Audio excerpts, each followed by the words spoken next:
Hello guys, welcome to Pakistani real action. तो कैसे हैं आप सब? उम्मीद है आप सब बढ़िया होंगे और मजे में होंगे। मेरा नाम होगा से बशर। आज की वीडियो का गाइस टाइटल है और लोग भारत से पंगा। भारत ने तुर्की को दिखाई उसकी औकात। भारत आया अपनी पर, मतलब भारत गुस्से में फुल टॉप आ गया है और तुर्की को उसकी औकात बता दी है कि भाई बेटा तेरी जहां पर औकात है तो उधर ही रह। क्योंकि भारत जानता है जब सीधी उंगली से घी ना निकले तो टेढ़ी करनी पड़ती है। तो क्या किया है भारत ने ऐसा कि तुर्की की फट पड़ी है।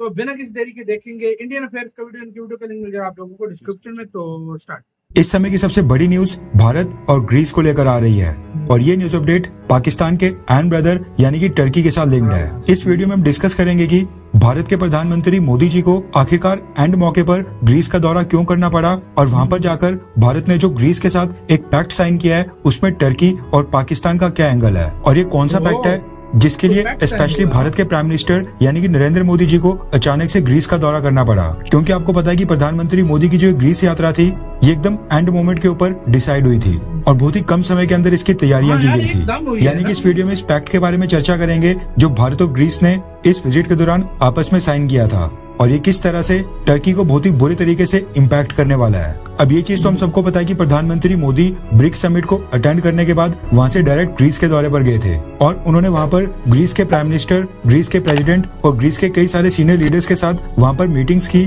और जो ग्रीस की बड़ी बड़ी पर्सनैलिटीज थी उनके साथ भी वहां पर मुलाकात की। इसके साथ ही ग्रीस के जो टॉप के बिजनेसमैन थे उनके साथ भी प्रधानमंत्री मोदी की मीटिंग हुई और भारत वापस आने से पहले ग्रीस में जो वहां पर भारत का डायस्पोरा है उसके साथ उन्होंने वहां पर इंटरेक्ट किया यानी कि उनको एड्रेस किया।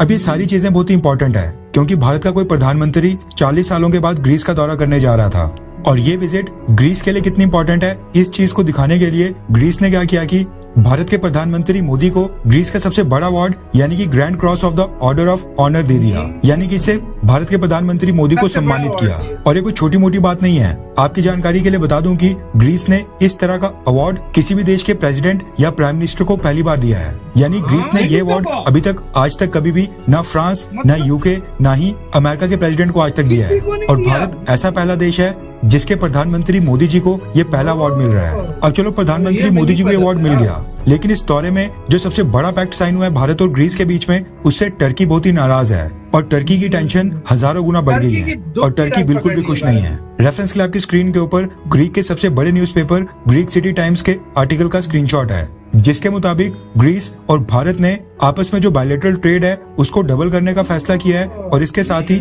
आज के बाद ग्रीस और भारत यानी कि दोनों देश आपस में इंटेलिजेंस कॉपरेशन भी स्टार्ट करने वाले हैं। अब जो भारत ने ग्रीस के साथ इस यात्रा के दौरान एक ट्रेड पैक्ट साइन किया है, इसके साथ मोबिलिटी एंड माइग्रेशन एग्रीमेंट के ऊपर सहमति जताई है और जो प्रधानमंत्री मोदी को अवार्ड मिला था ये सारी चीजें इंपॉर्टेंट है नो डाउट और इनको काफी ज्यादा मीडिया कवरेज भी मिली। लेकिन हमारे मुताबिक इस विजिट की जो सबसे इम्पोर्टेंट चीज और हाईलाइट होनी चाहिए थी वो ये कि भारत और ग्रीस के बीच एक बायलैटरल पार्टनरशिप को और भी ज्यादा मजबूत करने के लिए एलिवेट करके स्ट्रेटेजिक पार्टनरशिप तक कर दिया गया है और उसके साथ साथ भारत और ग्रीस ने आपस में एक इंटेलिजेंस पैक्ट साइन किया है जिसको कुछ खास मीडिया कवरेज नहीं मिली। जिस तरह से भारत के अंदर रॉ इंटेलिजेंस एजेंसी है ठीक उसी तरह से ग्रीस के अंदर भी वहाँ पर EYP इंटेलिजेंस एजेंसी है जो ग्रीस की सेफ्टी और सिक्योरिटी और जो ग्रीस को आउटर थ्रेट्स हैं, इंटरनेशनल थ्रेट्स हैं उससे संबंधित इंटेलिजेंस गैदर करती है और वहाँ पर कई सारे ऑपरेशंस करती है। अब जब भारत और ग्रीस ने आपस में ये पैक्ट साइन कर लिया है अब इसके बाद होगा क्या कि भारत की रॉ इंटेलिजेंस एजेंसी और जो ग्रीस की EYP इंटेलिजेंस एजेंसी है ये आपस में जो भी एक दूसरे से रिलेटेड इंटेलिजेंस मिलेगा उसको आपस में शेयर करेंगे और एक दूसरे के साथ साझा करेंगे। कहने का मतलब है कि अगर भारत की इंटेलिजेंस एजेंसी रॉ को पता चलता है कि पाकिस्तान और टर्की दोनों मिलकर ग्रीस के खिलाफ कुछ प्लान कर रहे हैं, कुछ डिप्लॉयमेंट को तेज करने का फैसला कर रहे हैं या फिर किसी हथियार को डिप्लॉय करने जा रहे हैं तो भारत की रॉ एजेंसी तुरंत से जाकर ग्रीस की एजेंसी EYP को इन्फॉर्म करेगी और ग्रीस की एजेंसी EYP को अगर कुछ पता चलता है कि टर्की पाकिस्तान के साथ मिलकर भारत के खिलाफ कुछ प्लान कर रहा है तो टर्किश इंटेलिजेंस एजेंसी EYP आकर भारत को इन्फॉर्म करेगी। और ये जो पैक्ट दोनों देशों के बीच साइन हुआ है इससे होगा क्या कि दोनों देशों की इंटेलिजेंस एजेंसीज के बीच कॉपरेशन और भी ज्यादा बढ़ेगी और जो भारत के खिलाफ टर्की और पाकिस्तान का एक नेक्सस बन रहा था उससे डील करने में भारत को काफी आसानी होगी। अब खास बात ये रही कि ये जो पैक्ट भारत और ग्रीस ने साइन किया है इसके लिए सामने से ग्रीस ने खुद ही रिक्वेस्ट किया था जिसके चलते ये कहना गलत नहीं होगा कि ये जो पैक्ट भारत ने ग्रीस के साथ साइन किया है ये मेनली टर्की और पाकिस्तान के ऊपर ही फोकस्ड है क्योंकि टर्की पिछले काफी समय से भारत के कश्मीर मसले के अंदर लगातार इंटरफेयर कर रहा था ऐसे में भारत ने भी ग्रीस के साथ ये पैक्ट साइन करने से पहले बिल्कुल नहीं सोचा और प्रधानमंत्री मोदी की ग्रीस यात्रा के दौरान दोनों देशों ने ये पैक्ट आपस में साइन कर लिया है। अब ये चीज तो आपको पता होगी कि टर्की और ग्रीस आपस में काफी कट्टर दुश्मन हैं और दोनों देशों के बीच मैरीटाइम बाउंड्री, एयर स्पेस और आसपास के छोटे छोटे आइलैंड्स को लेकर कई सारे डिस्प्यूट्स हैं, जिसकी वजह से टर्की और ग्रीस के जो आपस में संबंध हैं वो लगातार खराब होते जा रहे हैं। और न सिर्फ टर्की और पाकिस्तान बल्कि जो दोनों देशों ने आपस में पैक्ट साइन किया है, इसके बाद अब दोनों देशों की इंटेलिजेंस एजेंसीज और भी कई सारे थ्रेट्स को लेकर आपस में काम करेंगी। इसके साथ ही प्रधानमंत्री मोदी की ग्रीस यात्रा के दौरान जो दोनों देशों ने अपने आपस के बायलैटरल रिलेशंस को एलिवेट करके स्ट्रेटेजिक लेवल तक कर दिया है, इसका मतलब है कि आज के बाद ग्रीस और भारत के जो आर्म्ड फोर्सेज हैं, यानी जो दोनों देशों की नेवीज, आर्मीज और एयरफोर्स हैं, ये अब और भी ज्यादा गहराई से कॉपरेट करेंगी और आपस में कई सारी बायलैटरल एक्सरसाइजेज हर साल हमें देखने को मिल सकती हैं। इसके साथ ही दोनों देशों के बीच एनएसए लेवल की कई सारी मीटिंग्स भी आगे चल के देखने को मिलेंगी, जिसमें भारत के national security adviser Ajit Doval sir Greece के नेशनल सिक्योरिटी एडवाइजर्स के साथ वहां पर मीटिंग करेंगे और दोनों देशों के नेशनल डिफेंस को लेकर आगे की पॉलिसीज को फ्रेम करेंगे। इसके साथ ही फ्यूचर में हमें डिफेंस के क्षेत्र में भी दोनों देशों की कॉपरेशन और भी देखने को मिल सकती है और भारत और ग्रीस की कंपनीज आपस में मिलकर डिफेंस मैन्युफैक्चरिंग भी स्टार्ट कर सकती हैं। कहने का मतलब है कि भारत और ग्रीस के बीच ये जो इंटेलिजेंस गैदरिंग और शेयरिंग को लेकर पैक्ट साइन हुआ है और जो दोनों देशों ने अपनी बायलैटरल रिलेशंस को एलिवेट करके स्ट्रेटेजिक कर दिया है, ये दोनों बहुत ही बड़े कदम हैं और इनको काफी ज्यादा मीडिया कवरेज मिलनी चाहिए थी।